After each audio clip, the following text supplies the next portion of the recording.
Taste the Daily.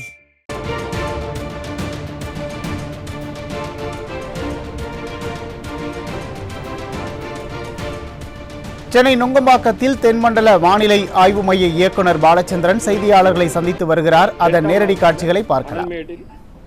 Mayiladuthurai மாவட்டத்தில் 11 centimetre வரை பதிவாயிருக்கிறது. இது 2:30 மணி வரைக்கும் இதுவரைக்கும் உள்ளது. தொடர்ந்து இதுவரைக்கும் ஓகே. ஒரு சில இடங்கள்ல வந்து பனிப்பொழிவு காலையில் 2 நாளைக்கு முன்னாடி வந்திருக்கு. இப்போ பனிப்பொழிவு இருக்காது. மழை பெஞ்சிட்டு இருக்கும்போது பனிப்பொழிவு இருக்கு.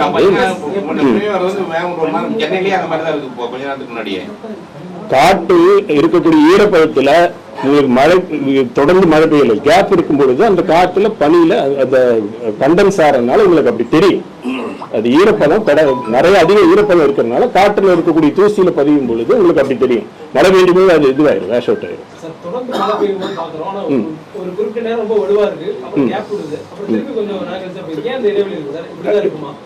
காற்றழுத்த தாழ்வு பகுதியோட இயல்பு அப்படி. இது புயல் இல்லையா, இது ஒரு காற்றழுத்த தாழ்வு மண்டலம் கிடையாது. காற்றழுத்த தாழ்வு பகுதியோட இயல்பு அப்படித்தான் இருக்கும். அது வந்து வீக்கான சிஸ்டம் வரும் பொழுது பகல் நேரம் இரவு நேரம் வேறுபாடு இருக்கும். ஒரு நாள்ல வந்து காலையிலிருந்து ஈவினிங் வரைக்கும் வேறுபாடு இருக்கும். செல்ஸ் டெவலப் ஆகும். செல்ஸ் டெவலப் ஆகும்போது இடையில்பட்ட நேரத்தில் உங்களுக்கு ஏற்ற இறக்கத்தோட மழை இருக்கும். ஆமா, வலு குறையிறது படிப்படியாக தான் குறையும். வலு குறையும் போது படிப்படியாக குறைந்து மேற்கு திசையில் நகர்ந்து செல்கிறது. அதனால குறைந்து கொடுத்திருக்கும். இப்ப வரக்கூடிய வரைக்கும் 24 மணி நேரத்துக்கு மழை கொடுத்திருக்கு. பரவலாக பார்க்கும்போது பெரும்பாலான மிதமான மழை அங்கங்க நமக்கு வந்து கனமழைக்கான வாய்ப்பு இருக்கு.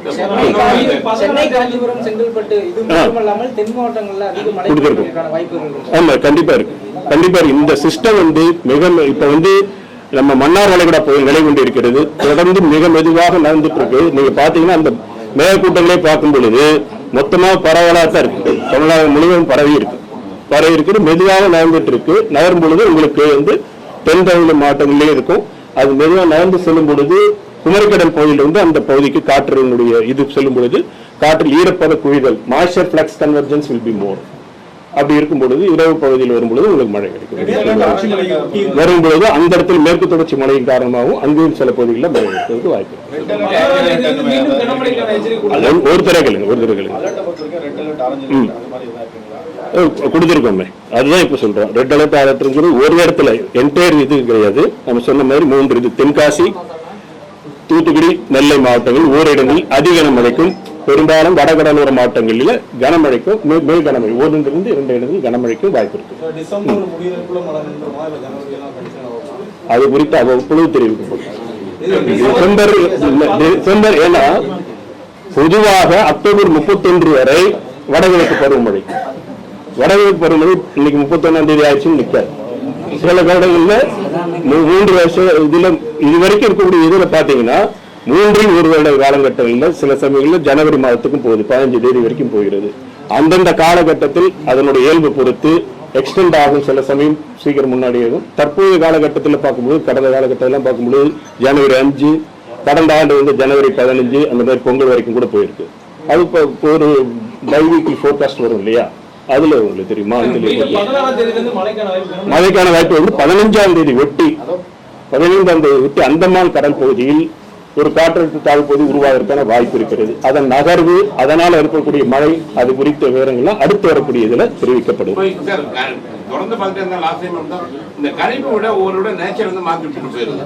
வந்து நீங்க ரெட் அலர்ட் கொடுக்கும்போது திடீர்னு வந்து நீங்க ஆரஞ்சு அலர்ட் கொடுக்குது. இந்த மாதிரி இந்த சூழல்ல எதை வச்சுதான் நம்ம கிடைக்கும்? உண்மையில இன்னும் லேட்டஸ்ட் டெக்னாலஜி வரலையா, இல்ல வந்து என்ன காரணத்தினால வந்து நம்மளால சரியான முறையில கணிக்க முடியல? வானிலை இயல் என்பது முழுமையாக அறிந்து கொள்ளப்பட்ட அறிவியல் கிடையாது. It is not a complete science. இன்றைய தினத்தில் 100% முழுமையாக எப்பொழுதுமே கணிக்கக்கூடிய அளவிற்கு கிடையாது. ஒரு வானிலை நிகழ்வு என்பது பலவிதமான காரணங்களால் நிகழக்கூடிய ஒரு விஷயம். ஒன்னோட ஒன்று சில சமயங்களில் எல்லாமே ஒருங்கிணைந்து செயல்படும் பொழுது கணிப்புகள் சரியாக வரக்கூடிய வாய்ப்பு இருக்கும். ஒவ்வொன்று எதிரெதிர் திசையில சில சமயங்களில் நகர்ந்து செல்லும் பொழுது கணிப்புகள் தவறி போவதற்கு வாய்ப்பு இருக்கிறது. அது வந்து சயின்ஸோட நிலை. டெக்னாலஜி மட்டும் வந்து பத்தாது. டெக்னாலஜி உங்களுக்கு வந்து டெக்னாலஜிங்கிறது பேசிக்கா நம்ம நினைக்கிறது கருவிகள் இருந்தாலே எல்லாமே நன்ற கருவிகள்ங்கிறது உங்களுக்கு ரீடிங்ஸ் தான் கொடுக்கும். அந்த ரீடிங் வச்சு என்ன பண்ண போறோம்? It is not only the data. What you are going to do with the data is also important. Science, it is a science. அறிவியல் வளரும் பொழுது தொழில்நுட்பம் வளர்ந்தாலும் தேவைதான். அறிவியல் தொழில்நுட்பம் வளரும் பொழுதுதான் எதிர்பார்க்கப்படுகின்ற துல்லியத்தன்மை கிடைக்கும். அது இல்லாத போது இப்ப சமீபத்தில் கூட கேட்டிருப்பீங்க. ஓகே, ஒரு நிமிஷம்.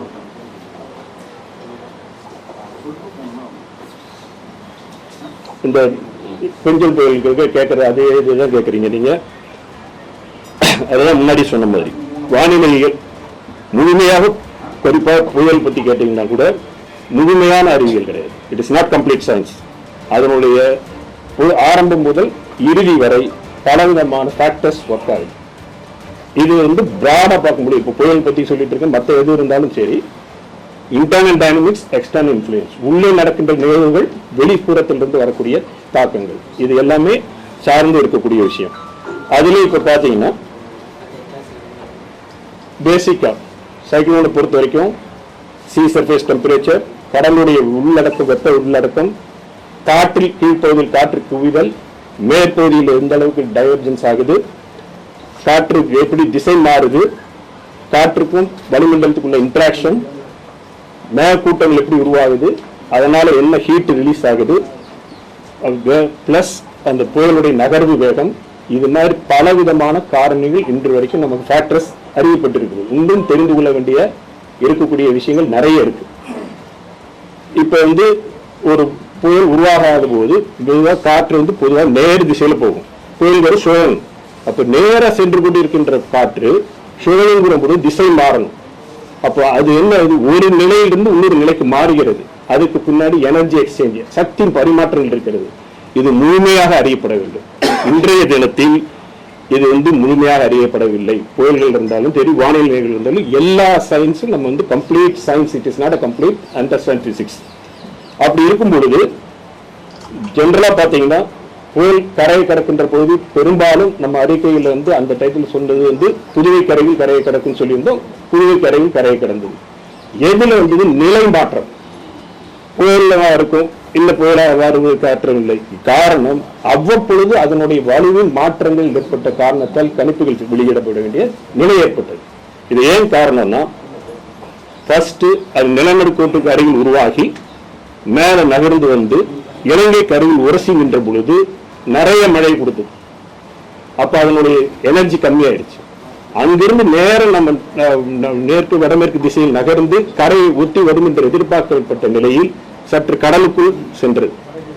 அப்போ வடகிழக்கு திசையில் நகர்ந்து சென்ற பொழுது அதுக்கு சக்தி அதிகமாச்சு. அப்படி சக்தி அதிகமாகி பிறகு அதுக்கப்புறம் வேகங்கள் மாறுபாடு நிறைய வேகம் பார்த்தோம். நம்ம சில சமயங்கள் 15 கிலோமீட்டர் வேகம், திடீர்னு ஒரு 0 கிலோமீட்டர் இதுக்கு நகராமல் இருந்தது. இப்படி பலவிதமான காரணங்கள்லாம் இருக்கும் பொழுது எல்லாமே சேர்ந்து பார்க்கும் பொழுது செயற்கைக்கோள், கணினி மாதிரிகள் இதெல்லாம் வச்சு பார்க்கும் பொழுது அந்த முதல்ல மாலை அளவுல சொன்னோம் அது சாத்தியம் இல்லை என்று. பிறகு இரவுல அது வளர்ச்சி பெறக்கூடிய சூழ்நிலை வந்த பொழுது அடுத்த நாள் காலையில் தெரிவிக்கப்பட்டது. இது இங்கு மட்டும் இல்லை, அட்லாண்டிக் கடல், எந்த கடல் கடந்த வருடம் அக்டோபர் நீங்க பாத்தீங்கன்னா ஊட்டிங்கிற புயலுக்கு கொடுக்கப்பட்ட கணிப்புகள் 112 கிலோமீட்டர் வரைக்கும் தான் காற்று இருக்கும் என்று சொல்லப்பட்டது. ஆனால் வீசப்பட்ட அந்த ஊட்டிஸ் புயல் வீசும் பொழுது 260 கிலோமீட்டர் வேகத்தில் வீசியது. ஆக நம்ம ஏதோ இத்தனைக்கும் அங்கெல்லாம் இத்தனை வகையான கருவிகள், புயலுக்குள் விமானங்களை செலுத்தி ஆய்வு விமானங்கள், ரெக்கனன்ஸ் பிளைட்ஸ் இருந்தாங்க, அவற்றின் மூலமாக விவரங்களை பெற்று கூட கணிப்புகள் செய்யப்படுகிறது. அப்படி இருந்தாலும் கணிப்புகள் தவறுகின்ற பொழுது அதனுடைய டிஃபிகல்ட்டி தெரிஞ்சுக்கணும், சயின்ஸோட டிஃபிகல்ட்டி புரிஞ்சுக்கணும். இது லாட் ஆஃப் எக்யூப்மெண்ட்ஸ் இருந்தா கூட அவங்களாலே அந்த இது போகல. இது தொழில்நுட்பம் மட்டும் கிடையாது, அறிவியலும் முக்கியம். ஆக முழுமையாக அறிவியல் அறியப்பட வேண்டும். அந்த அறிவியல் கணினியின் உள்ளீடு செலவு வேண்டும். இதெல்லாம் செய்யப்படும் பொழுது இப்ப ஆர்டிபிஷியல் இன்டெலிஜென்ஸ் வருது.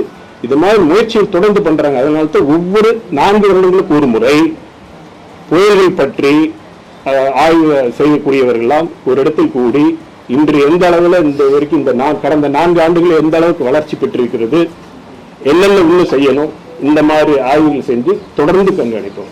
So science is a continuous development. எல்லாமே முடிஞ்சிருச்சுன்னு எங்கேயும் எழுதி வைக்கல.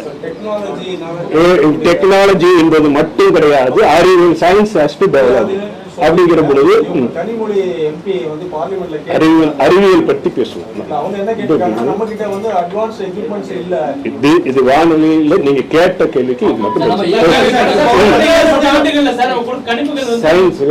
கணிப்புகள் வந்து ஒரு கடினமா இருக்கு, காலநிலை மாற்றம் வந்து மிக முக்கிய காரணமா இருக்குன்னு சொல்லியிருந்தீங்க.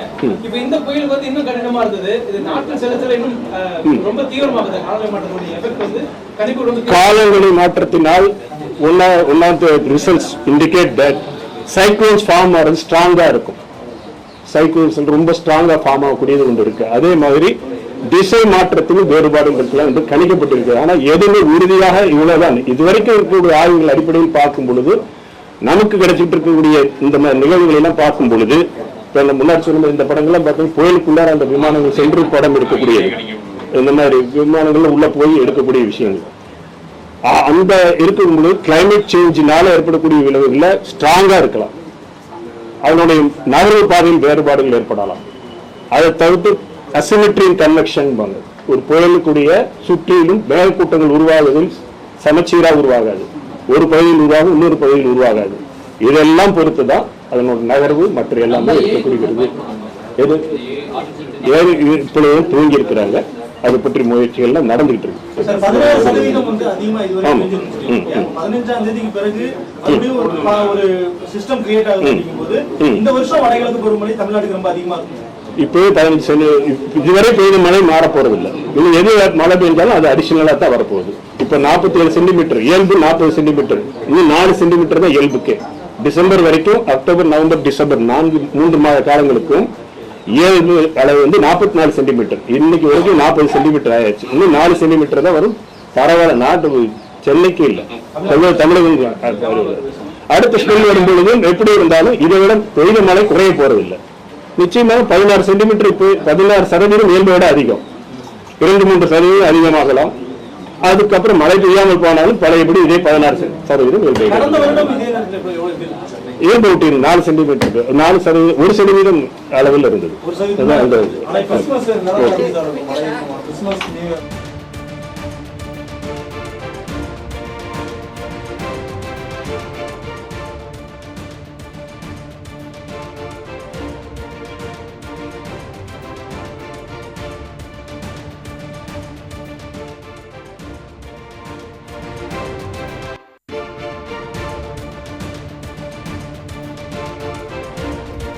தென்மண்டல வானிலை ஆய்வு மைய இயக்குனர் பாலச்சந்திரன் செய்தியாளர்களை சந்தித்தார். அந்த காட்சிகளை பார்த்தோம்.